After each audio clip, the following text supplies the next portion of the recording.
Oke, halo semuanya. Kali ini saya akan berbagi tutorial cara menyusun laporan BOS di tahun 2024 sesuai dengan juknis. Nah, untuk juknis yang kita gunakan masih berdasarkan Permendikbudristek nomor 63 tahun 2022 tentang petunjuk teknis pengelolaan dana bantuan operasional satuan pendidikan. Nah, sebenarnya sudah ada juknis terbaru ya, yaitu Permendikbudristek nomor 63 tahun 2023 tentang perubahan atas Peraturan Menteri Pendidikan, Kebudayaan, Riset, dan Teknologi nomor 63 tahun 2022 ya, tentang petunjuk teknis pengelolaan dana bantuan operasional satuan pendidikan. Tapi untuk rincian komponen penggunaan dana BOS ini hanya khusus penggunaan dana BOS kinerja saja ya, kalau Bapak Ibu baca. Jadi kita masih menggunakan Permendikbudristek nomor 63 tahun 2022, di mana untuk rincian komponen penggunaan dana BOS ini lebih detail. Ya, jadi yang pertama yang akan saya jelaskan adalah komponen penggunaan dana. Nah, di sini yang pertama ada komponen penggunaan dana BOP untuk PAUD. Nah, untuk yang halaman 14, nah, itu yang untuk komponen penggunaan dana BOS ya. Nah, di sini ada dana BOS reguler dan ya, kinerja. Berikut adalah komponen penggunaan dana BOS reguler sebagaimana yang dimaksud dalam pasal yang ke-38 ayat 2. Ini meliputi yang pertama penerimaan peserta didik baru ya, atau PPDB. Baru pengembangan perpustakaan. Selanjutnya pelaksanaan kegiatan pembelajaran dan ekstrakurikuler. Selanjutnya pelaksanaan kegiatan asesmen dan evaluasi pembelajaran. Selanjutnya pelaksanaan administrasi kegiatan sekolah. Selanjutnya pengembangan profesi guru dan tenaga kependidikan. Selanjutnya pembiayaan langganan daya dan jasa. Selanjutnya pemeliharaan sarana dan prasarana sekolah. Selanjutnya penyediaan alat multimedia pembelajaran. Selanjutnya penyelenggaraan kegiatan peningkatan kompetensi keahlian. Ya, selanjutnya penyelenggaraan kegiatan dalam mendukung keterserapan lulusan. Dan yang terakhir adalah pembayaran honor. Nah, sebelum saya lanjut, nah nanti untuk komponen penggunaan dana BOS ini akan saya contohkan pada penginputan pembuatan laporan BOS di aplikasi Arkas ya. Nah, yang tentunya yang pertama yang harus kita lakukan atau kita buat dengan benar itu yaitu menyusun kertas kerja atau RKAS ya, RKAS induk ya, ada RKAS pergeseran dan juga ada RKAS perubahan ya. Kalau kita sudah benar menyusun RKAS sesuai dengan juknis, nah untuk pembuatan BKU, maka laporan untuk pembuatan laporan BOS atau BKU-nya nanti sudah benar dan sesuai dengan yang kita susun pada RKS ini. Oke, kita lanjut. Nah, di sini Bapak Ibu harus memahami mengenai pembayaran honor. Nah, dalam pasal 40 pembayaran honor sebagaimana dimaksud dalam pasal 39 huruf 1 digunakan itu paling banyak 50% dari keseluruhan jumlah alokasi dana BOS reguler yang diterima oleh satuan pendidikan. Nah, sebagai contoh, jika sekolah Bapak Ibu menerima dana pagu dana BOS sebesar 200 juta di tahun 2024, maka untuk pembayaran honornya itu tidak lebih dari 50% ya, atau 100 juta ya, di atas 100 juta itu tidak bisa ya untuk pembayaran honor ya, seperti itu. Jadi dianggarkan saja sekitaran di bawah 100 juta ya, contoh 90 juta ya, masih bisa. Oke, seperti itu untuk poin nomor 1 tentang pembayaran honor. Nah, poin yang kedua, pembayaran honor sebagaimana dimaksud pada ayat yang kedua diberikan kepada guru dan atau tenaga kependidikan ya.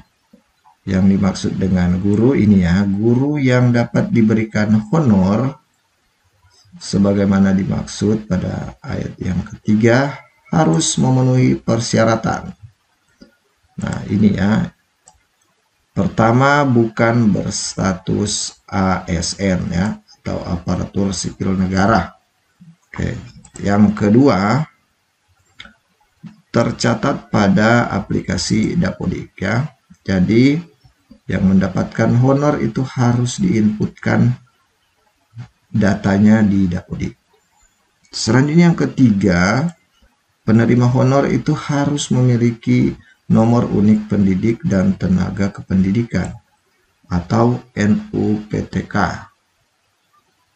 Ya, seperti itu. Selanjutnya yang keempat itu belum mendapatkan tunjangan profesi guru ya. Nah, jadi yang dimaksud dengan belum mendapatkan tunjangan profesi guru ini yang untuk guru-guru sertifikasi ya. Kalau guru honor pun tapi dia sudah menerima tunjangan profesi guru, ini tidak bisa dibayarkan pada dana BOS ya, seperti itu. Nah, selanjutnya untuk poin yang keempat itu tenaga kependidikan ya, atau tenaga administrasi tata usaha. Nah, ini yang dapat diberikan honor, persyaratannya ini juga bukan berstatus sebagai ASN ya. Selanjutnya ditugaskan oleh kepala sekolah atau penyelenggara satuan pendidikan yang dibuktikan dengan surat penugasan atau surat keputusan ya, seperti itu. Nah, selanjutnya ketentuan penggunaan pembayaran honor paling banyak itu 50%. Sebagaimana dimaksud dalam pasal 40 ayat 1, dan persyaratan memiliki ini ya, NUPTK dan tenaga kependidikan sebagaimana dimaksud ini dapat dikecualikan pada masa penetapan status bencana alam atau non alam yang ditetapkan oleh pemerintah pusat atau pemerintah daerah. Nah, sini saya akan mencontohkan untuk cara penginputan pembayaran honor ya. Tenaga kependidikan yang lainnya ya, contoh seperti ini, belanja jasa tenaga administrasi sekolah ya, atau tata usaha seperti ini. Jadi silakan dipilih untuk kegiatannya seperti pembayaran honor tenaga kependidikan ini dalam kurung selain pendidik ya. Nah, untuk rekening belanjanya silakan dipilih yang belanja jasa tenaga administrasi. Nah, silakan diuraikan pembayarnya ini honor tenaga administrasi ya. Nah, itu juga berlaku ya, untuk aturannya harus tercatat pada Dapodik, memiliki NUPTK dan belum menerima aneka tunjangan profesi. Nah, mungkin yang masih ada yang mau bertanya ya tentang honor-honor yang lain seperti penjaga sekolah ya, petugas keamanan, petugas kebersihan ya. Nah, kalau untuk operator dapodik ya itu mungkin masih sama dengan tenaga administrasi ya. Nah, cuma untuk rekening belanjanya saja yang berbeda ya. Kalau operator sekolah itu operator dapodik itu memilih rekening jasa tenaga operator komputer, kemudian diuraikan ya untuk honor operator dapodik. Nah, untuk penjaga sekolah ya atau keamanan atau kebersihan. Ya, ini silakan ya untuk kegiatannya seperti ini. Penjaga sekolah, pembayaran honor tenaga penunjang atau pelaksana. Untuk rekening belanjanya ini, belanja jasa tenaga penanganan sarana dan prasarana umum atau upah tukang ya. Nah, diuraikan honor untuk penjaga sekolah. Seperti itu. Nah, perlu Bapak Ibu pahami di sini untuk honor seperti penjaga sekolah, tenaga keamanan. Ini dipastikan mereka juga bisa masuk di aplikasi Dapodik ya Bapak Ibu. Nah, supaya pelaporan data bos Bapak Ibu itu aman ya, karena ini mengenai honor ya. Nah, mereka juga termasuk dalam status tenaga kependidikan ya, seperti itu, tenaga kependidikan. Jadi supaya aman Bapak Ibu masukkan di aplikasi Dapodik ya untuk honor-honor ini seperti tenaga penjaga sekolah, tenaga keamanan dan tenaga kebersihan.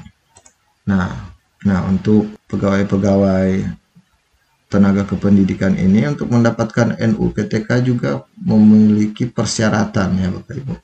Jadi untuk mungkin yang pegawai-pegawai yang honor yang masih baru ya, itu tidak bisa dibuatkan NUPTK-nya. Untuk masuk Dapodik mungkin bisa ya. Tapi untuk NUPTK itu jika di bawah 2 tahun itu belum bisa dikeluarkan NUPTK-nya. Ya seperti itu. Jadi mungkin untuk bisa menjelaskan melalui SK pengangkatan dari honor-honor pegawai tersebut ya, baik guru maupun tenaga kependidikan. Jika ingin membayarkan honor melalui dana BOS reguler. Nah, selanjutnya silakan Bapak Ibu membaca ya jika Bapak Ibu ingin menggunakan dana BOS ini kinerja ya. Di sini saya tidak akan menjelaskan untuk BOS kinerja, saya hanya akan menjelaskan untuk penggunaan BOS reguler saja ya. Nah, di sini juga ada penggunaan dana BOP kesetaraan reguler ya. Nah, jadi penggunaannya hampir sama saja ya dengan penggunaan komponen penggunaan dana BOS reguler seperti itu ya. Oke, selanjutnya yang ketiga yang harus Bapak Ibu pahami adalah mengenai rincian dan komponen penggunaan dana BOS ya, baik BOP PAUD, BOS reguler dan BOP kesetaraan. Nah, yang pertama rincian komponen penggunaan dana BOP PAUD reguler ini ya. Nah, ada penerimaan peserta didik baru ya, silakan Bapak Ibu baca ini untuk PAUD ya. Saya hanya akan menjelaskan untuk BOSP ya reguler. Nah, yang BOSP reguler itu ada di halaman 30 ya, tentang rincian komponen penggunaan dana BOS reguler. Nah, yang pertama yaitu penerimaan peserta didik baru atau PPDB ya ini. Nah, saya langsung saja pada contohnya yaitu pengganaan formulir ya atau publikasi atau pengumuman peserta didik baru dan biaya-biaya layanan penerimaan peserta didik baru dalam jaringan ya. Nah, contoh di sini akan ada banyak mungkin fotokopi formulir untuk peserta didik baru ya. Mungkin ada ATK-nya ya. Selanjutnya ada mungkin makan dan minum ya. Seperti itu. Jadi di sini juga tertulis ya biaya layanan penerimaan peserta didik baru dalam jaringan. Ya. Tapi ada syaratnya, ini tidak bisa menggunakan aplikasi PPDB ya, kecuali memang aplikasi yang sudah disediakan oleh pemerintah ya atau pemerintah daerah, pemerintah pusat atau pemerintah daerah. Nah, itu ada aturannya ya. Nah, selanjutnya untuk yang kedua yaitu biaya kegiatan pengenalan lingkungan sekolah ya atau MPLS. silakan untuk rekening-rekening belanjanya ya. Nah, selanjutnya yang ketiga, untuk penentuan peminatan bagi sekolah yang diselenggarakan oleh pemerintah daerah, tes bakat skolastik atau tes potensi akademik bagi sekolah yang diselenggarakan oleh masyarakat ya. Baru ada pendataan ulang bagi peserta didik lama. Selanjutnya kegiatan lainnya dalam rangka pelaksanaan penerima peserta didik baru yang relevan. Nah, ya, pasti untuk pembayaran honor untuk kegiatan PPDB ini tidak bisa ya dibayarkan untuk semua pegawai ya. Semua pegawai yang sudah menerima gaji, baik gaji dari sekolah maupun gaji dari pemerintah. Nah, itu yang perlu dipahami ya untuk kegiatan penerimaan peserta didik baru atau PPDB. Selanjutnya yang kedua yaitu pengembangan perpustakaan ya, ini. Nah, ini termasuk belanja buku-buku ya, buku-buku teks utama ya. Ya, mungkin untuk yang contoh-contoh belanja misalnya ATK ya, kita bisa lihat di sini misalnya yang paling banyak dibelanjakan itu kertas ya, kertas HVS ya, seperti ini ya. Nah, itu kegiatannya pembelian bahan habis pakai ya, atau ATK. Dan kita juga bisa mengganti ya untuk kegiatan, misalnya ini bukan untuk yang rutinan ya, misalnya untuk kegiatan PPDB ya, jadi kita ambil saja yang kegiatan PPDB. Nah, ini pelaksanaan pendaftaran peserta didik baru ya, seperti itu. Nah, untuk rekening belanja ya itu ya, kegiatan untuk belanja alat tulis kantor ya, misalnya seperti itu ya. Nah, selanjutnya silakan diuraikan belanjanya apa-apa saja, harga, dan untuk dianggarkan untuk bulan berapa ya. Selanjutnya jumlah berapa RIM misalnya ya, untuk satuannya dan lain-lain. Begitu juga, dan mungkin ada belanja baliho ya, belanja fotokopi ya. Nah, untuk buku ya, untuk penyediaan buku ya, itu ada buku mata pelajaran tentunya, atau buku digital juga bisa ya. Di sini sekolah bisa beli ya, buku yang dibeli itu sesuai dengan kurikulum yang diselenggarakan oleh satuan pendidikan. Misalnya kurikulum terbaru itu kurikulum Merdeka. Kalau masih ada yang menggunakan K13, silakan belanja ya, buku K13. Nah, buku yang dibeli juga merupakan buku yang telah dinilai dan ditetapkan oleh kementerian ya. Nah, selanjutnya ini memenuhi rasio satu buku untuk setiap peserta didik ya, pada setiap tema atau mata pelajaran. Selanjutnya memenuhi kebutuhan buku untuk guru juga ya, harus ada buku guru pada setiap mata pelajaran. Dan juga buku yang dibeli oleh sekolah harus dijadikan pegangan dalam proses pembelajaran di sekolah. Oke.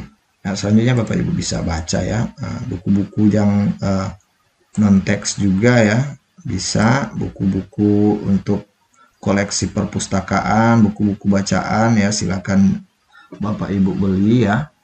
Juga buku-buku untuk menunjang penguatan pendidikan karakter, pengembangan literasi dan numerasi ya, buku-buku untuk asesmen nasional ya. Nah, seperti itu, buku-buku tentang AKM ya, buku-buku profil pelajar Pancasila juga ya, P5 untuk kurikulum Merdeka.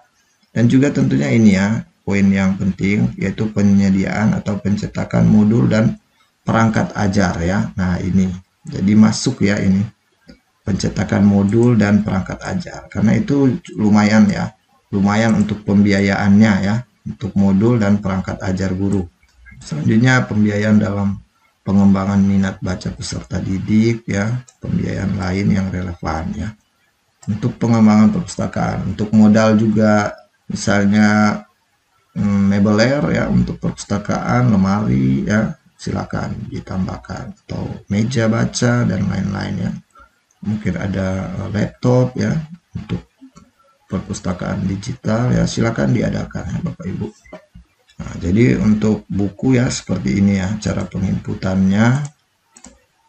Nah, untuk kegiatannya seperti ini ya, pengadaan buku teks utama ya, atau pendamping peserta didik ya. Nah, contoh ini buku tentang agama, jadi kita ambil rekeningnya belanja modal buku agama. Contoh uraiannya atau rinciannya buku agama Islam ya. Misalnya untuk harga, satuannya, jumlah belanja, bulan apa dibelanjakan, silakan Bapak Ibu isi. Nah, perlu saya jelaskan untuk buku-buku yang tidak terdaftar ya, misalnya di aplikasi Arkas ini ya, contoh buku informatikanya itu tidak ada ya, dicari-cari di daftar list untuk buku informatikanya tidak ada. Silakan ambil buku yang hampir sama ya dengan jenis buku tersebut. Contoh informatikanya itu bisa diganti dengan buku teknologi ya, seperti itu. Nah, untuk rekening belanjanya mungkin karena tidak ada untuk buku komputer ya, kita pilih ya buku umum saja. Ya, seperti itu. Kita sesuaikan saja ya dengan persamaan buku tersebut. Yang penting harganya, jumlahnya, satuannya itu sesuai ya dengan yang dibelanjakan ya pada nota. Nah, seperti itu. Ya, selanjutnya yang ketiga yaitu pelaksanaan kegiatan pembelajaran dan ekstrakurikuler. Nah, ini meliputi ya penyediaan alat pendidikan atau bahan pendukung pembelajaran ya, seperti aplikasi pembelajaran misalnya ya, media pembelajaran, alat-alat olahraga, alat musik ya, itu untuk menunjang kegiatan pembelajaran ekstrakurikuler tentunya silakan Bapak Ibu adakan. Nah, untuk kegiatan ekstrakurikuler juga ini bisa dibayarkan untuk honor tenaga pembimbing atau tenaga pelatih ya. Nah, itu bisa ya. Misalnya untuk detailnya silakan Bapak Ibu baca ya. Nah, juga ada kegiatan untuk lomba-lomba ya ini. Yang kedua, penyelenggaraan ekskul sesuai dengan kebutuhan sekolah termasuk pembiayaan lomba ya. Contoh biaya-biaya lomba seperti pendaftaran ya, registrasi itu ada ya. Nah, ini sini saya kasih contoh. Di bulan April kita ada lomba ya, seperti ini ya, pendaftaran e-sports. Nah, ini kita ambil kegiatan pelaksanaan lomba-lomba. Nah, selanjutnya untuk rekening belanjanya silakan Bapak Ibu pilih belanja registrasi atau keanggotaan. Nah, selanjutnya diuraikan ya, itu pendaftaran misalnya lomba apa ya. Misalnya lomba e-sport ya, atau misalnya lomba olahraga ya, atau lomba-lomba O2SN atau OSN ya, seperti itu. Nah, silakan diuraikan ya untuk rincian belanjanya. Nah, untuk transport juga silakan ya, misalnya ada transport untuk kegiatan lomba ya. Nah, ini pelaksanaan lomba-lomba untuk kegiatannya, rekening belanjanya silakan dipilih ya. Ini ada perjalanan dalam kota atau luar kota ya, silakan dipilih rekening belanjanya, kemudian diuraikan ya untuk satuan biaya dalam kota ya, kegiatan khusus ini ya, seperti itu. Nah, ini selanjutnya diuraikan ya untuk rincian belanjanya. Nah, jika ada juga untuk makan minum ya di kegiatan lomba ya, silakan diisi. Oke, selanjutnya yang keempat yaitu pelaksanaan evaluasi dan asesmen pembelajaran. Nah, ini seperti pelaksanaan ujian ya, mid semester atau ujian akhir semester ya, atau ujian sekolah, atau kegiatan asesmen nasional ya. Ini ya.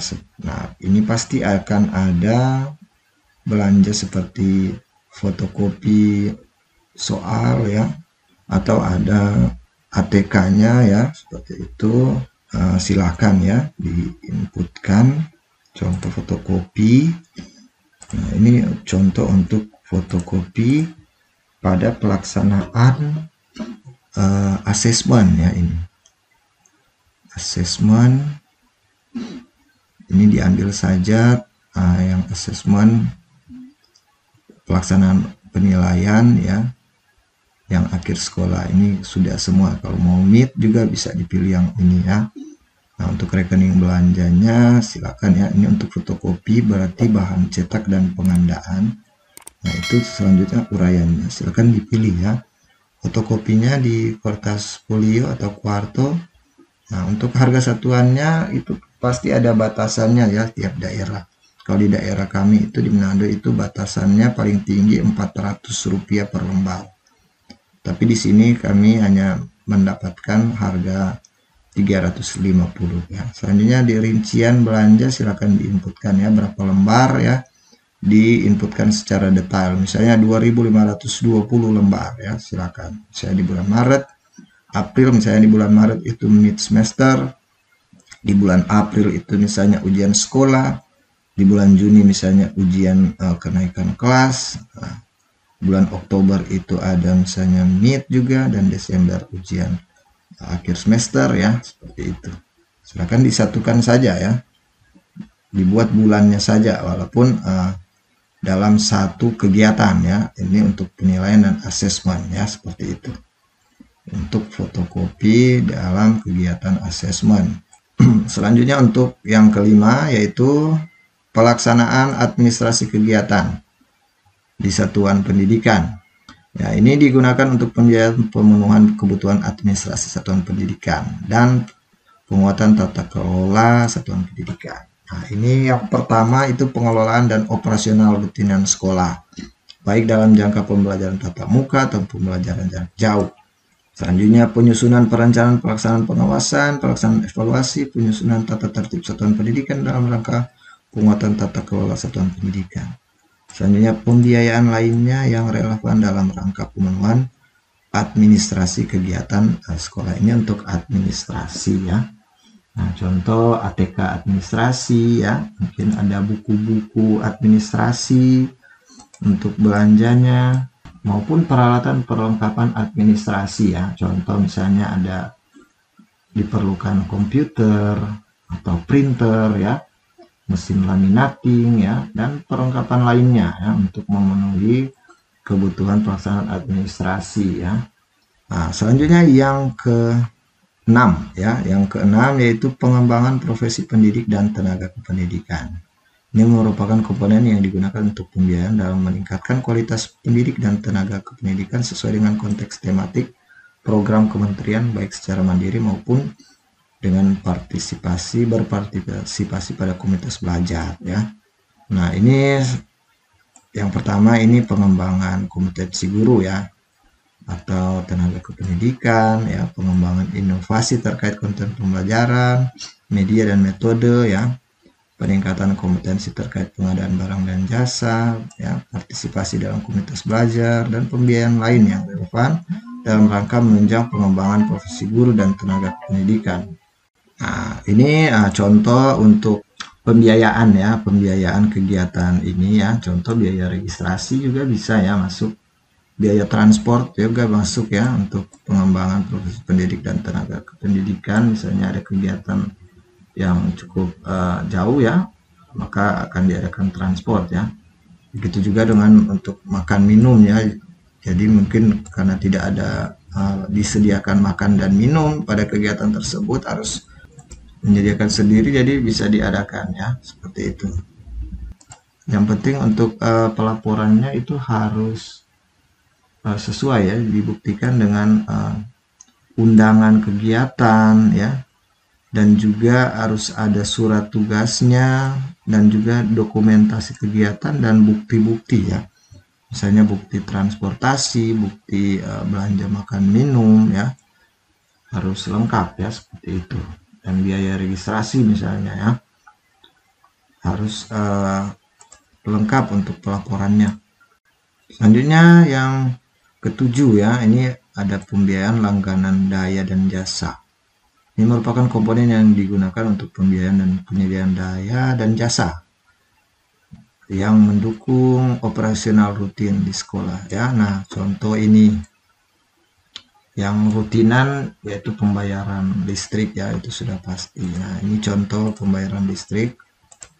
Nah, ini perlu dipahami untuk listriknya karena beraneka ragam ya. Misalnya bulan Januari dapatnya harga 103, di bulan Februari dapatnya harga 102.750. Nah, itu kita harus pisahkan. Jadi ya sebaiknya ya Bapak Ibu membiayai atau sudah menargetkan atau sudah merencanakan misalnya untuk 1 bulan itu tagihan listriknya misalnya 200 atau 300.000 ya, sudah dibelanjakan lebih ya, supaya pembuatan laporannya itu bisa lebih lebih bagus ya, lebih teratur ya. Nah, contoh pembayaran daya listrik seperti ini untuk kegiatannya, belanja tagihan listrik ya, untuk rekening belanjanya dan uraiannya ini kita harus memilih ya, dayanya berapa. Misalnya di sekolah Bapak Ibu dayanya 2.200, silakan pilih ya. Untuk uraian seperti ini ya, 1.300 sampai 2.200. Nah, untuk rincian pembiayaannya ini kita membayarkan per KWH ya. Jadi misalnya kalau jumlah yang Bapak Ibu beli itu harganya 103.000 ya. Nah, kita inputkan 100 KWH dengan harga satuan 1030. Nah, jadi kita harus jadi di sini ada beraneka ragam jumlah KWH yang kita belanjakan sesuai dengan total belanja atau yang ada di nota ya, untuk tagihan listrik ya, seperti itu. Jadi misalnya di bulan April itu kita belanja listrik 206, berarti kita taruh 200 KWH ya, seperti itu. Kita sesuaikan jumlah KWH-nya dengan total belanja yang ada di nota ya. Selanjutnya mungkin ada pembayaran internet ya. Di sini silakan pilih kegiatan jasa internet. Kemudian untuk rekeningnya ini ya, belanja internet ya. Ada mungkin TV berlangganan ya. Nah, di sini untuk uraiannya silakan pilih ya. Misalnya IndiHome itu hanya 20 Mbps, ada 40 Mbps sampai 100 Mbps ya.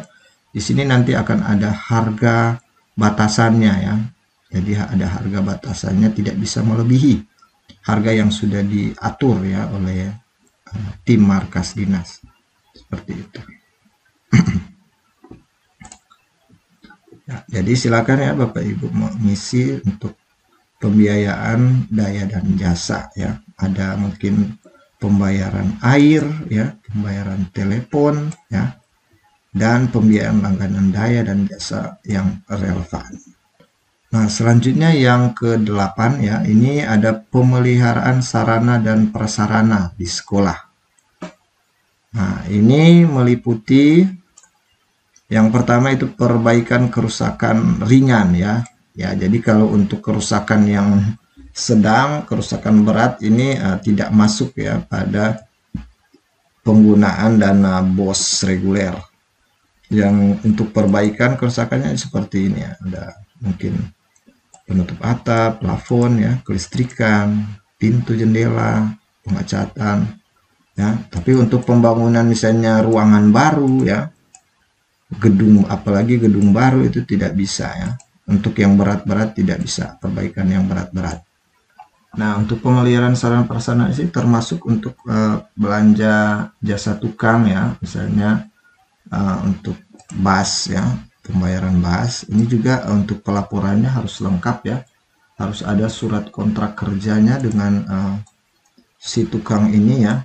Misalnya untuk perbaikan jendela ya, misalnya pintu yang rusak itu harus lengkap ya, untuk surat kontrak kerjanya, berapa biayanya. Nah, dan juga ada bahan-bahan bangunannya mungkin yang akan dibelanjakan ya, atau bahan-bahan listrik ya, atau suku cadang ya, dan lain-lain. Silakan Bapak Ibu belanjakan. Dan mungkin di sini juga ada jasa servis ya, misalnya ada komputer yang rusak atau printer yang rusak ya. Nah, itu mungkin akan ada jasa servis. Nah, nanti akan ada nota ya, misalnya dari toko tersebut dengan rincian ya, misalnya pergantian alat misalnya ya, misalnya komputer diganti atau di upgrade RAM-nya, itu harus rinci ya notanya. Selanjutnya mungkin ada ini ya, pembelian mebeler. Nah, ini ya, perbaikan mebeler ya, atau pembelian meja, kursi peserta didik, guru ya.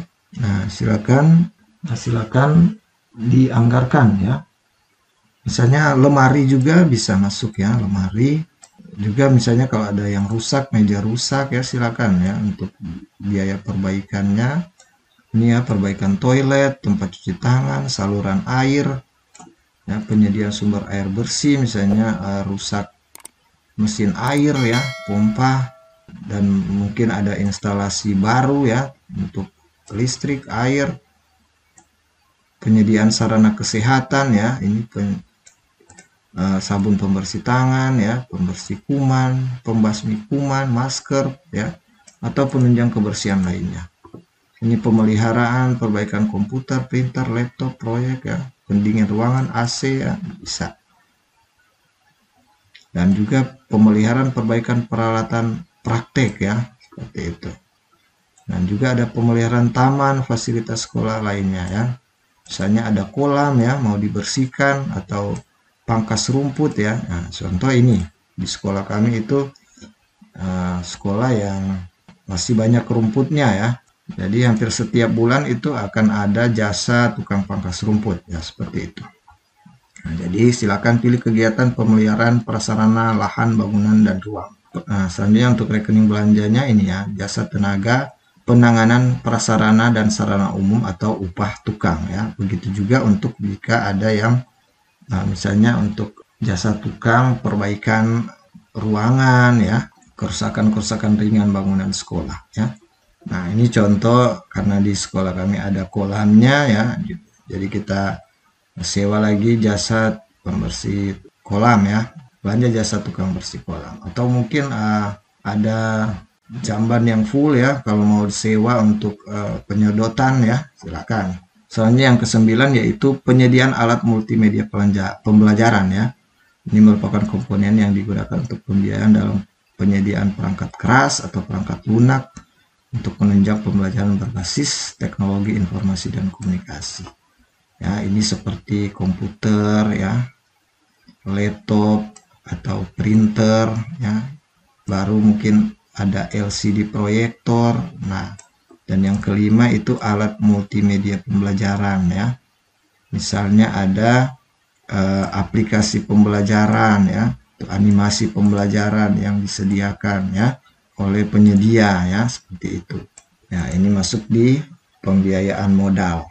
Ini contoh untuk belanja komputer ya atau laptop. Nah, kita ambil kegiatannya ini pengadaan komputer, laptop, notebook untuk pembelajaran, untuk administrasi juga bisa, dan untuk perpustakaan ya. Jadi ini ada tiga kegiatan yang bisa diambil ya. Nah, selanjutnya untuk rekening belanja silakan dipilih ya, itu untuk komputer atau printer. Nah, ini contoh komputer ya. Nah, komputernya juga harus dirinci ya. Misalnya Bapak Ibu ingin membeli Intel Core i5 ya dengan RAM 8 GB dengan penyimpanan 512 GB SSD ya, ini untuk SSD-nya. Nah, nanti akan ada harga satuan yang bisa dianggarkan. Ini ada batasannya. Misalnya untuk spesifikasi seperti ini ya, batas atasnya ini 22.999.000. Jadi tidak bisa melebihi seperti yang sudah dibataskan ini ya. Misalnya 23 juta ya, itu sudah tidak bisa dianggarkan untuk komputer dengan spesifikasi ini ya, seperti itu. Nah, selanjutnya silakan ya, di rincian belanjanya silakan diisi. Begitu juga dengan printer, ini saya contohkan untuk printer ya. Nah, berarti kegiatannya pengadaan printer ya, atau scanner. Ini belanja modal peralatan cetak ya. Kemudian printernya di sini tidak ada batasannya, silakan ya. Kalau ada yang printer 1 juta, ada yang 3 juta ya, tergantung merek dan fungsinya. Silakan dianggarkan ya, seperti itu. Oke, selanjutnya ini yang ke-10 ini untuk penyelenggaraan kegiatan peningkatan kompetensi kalian SMK. Ini untuk SMK ya, dan SMA LB. Ya, ini yang untuk SMK, silakan Bapak Ibu baca. Saya hanya menjelaskan yang untuk bos reguler yang selain SMK ya, silakan Bapak Ibu baca. Karena untuk SMK ini ada banyak ya, untuk kegiatan misalnya uji kompetensi keahlian ya, sertifikasi kejuruan peserta didik SMK. Masih banyak kegiatan juga penyelenggaraan kegiatan sertifikasi kompetensi peserta didik SMK, penyelenggaraan praktik kerja industri atau lapangan bagi peserta didik SMK SMA. Ini yang lebih mengerti tim manajemen bos SMK ya, silakan dibaca dan dipahami ya. Nah, selanjutnya yang selanjutnya yang terakhir yaitu pembayaran honor ya, masih pembayaran honor. Ini merupakan komponen yang digunakan untuk pembiayaan honor yang diberikan setiap bulan atas jasa pendidik atau tenaga kependidikan pada satuan pendidikan, dan tidak termasuk honor yang dibayarkan dalam pelaksanaan kegiatan satuan pendidikan. Jadi ini saya sudah jelaskan ya. Jadi karena untuk pembiayaan honor ini sudah tidak bisa untuk kegiatan seperti kegiatan penerimaan peserta didik baru ya, tidak bisa dibayarkan untuk honor-honor panitianya, seperti kegiatan asesmen ya, asesmen nasional ya, asesmen sekolah, ataupun kegiatan-kegiatan lainnya itu tidak bisa membayarkan honor pada pegawai. Ini berlaku khusus untuk kegiatan ya. Tapi untuk pembayaran honor gaji per bulan ya, seperti gaji guru, gaji tenaga kependidikan, gaji pembina ekskul itu bisa ya.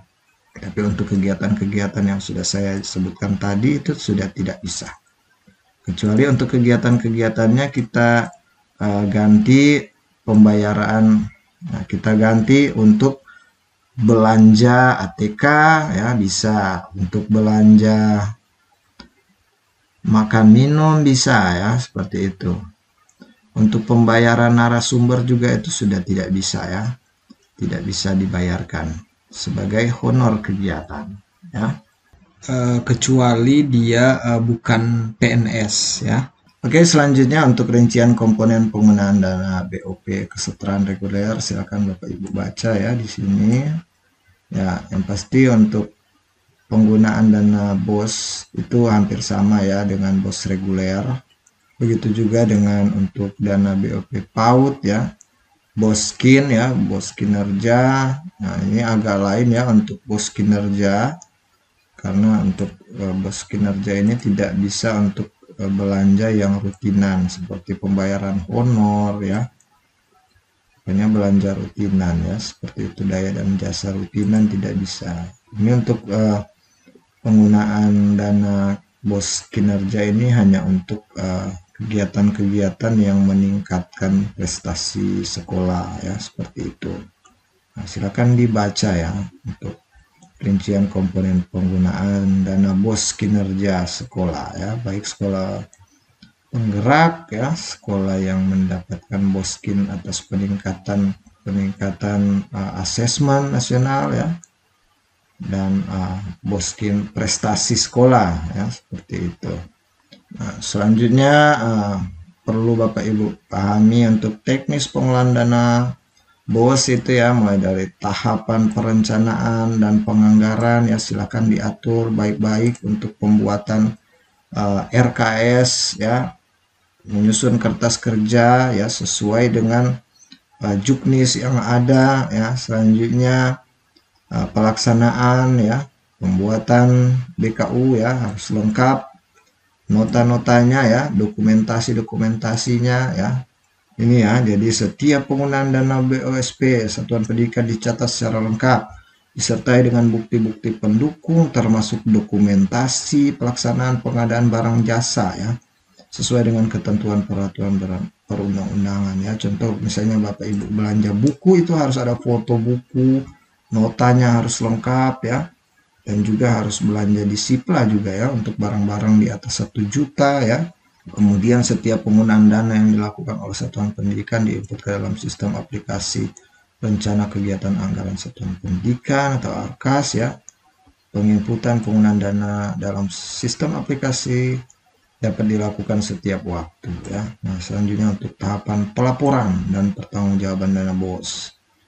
Ya, ini pelaporan dan pertanggungjawaban dana BOS disusun berdasarkan hasil pelaksanaan penata usahaan dana BOSP.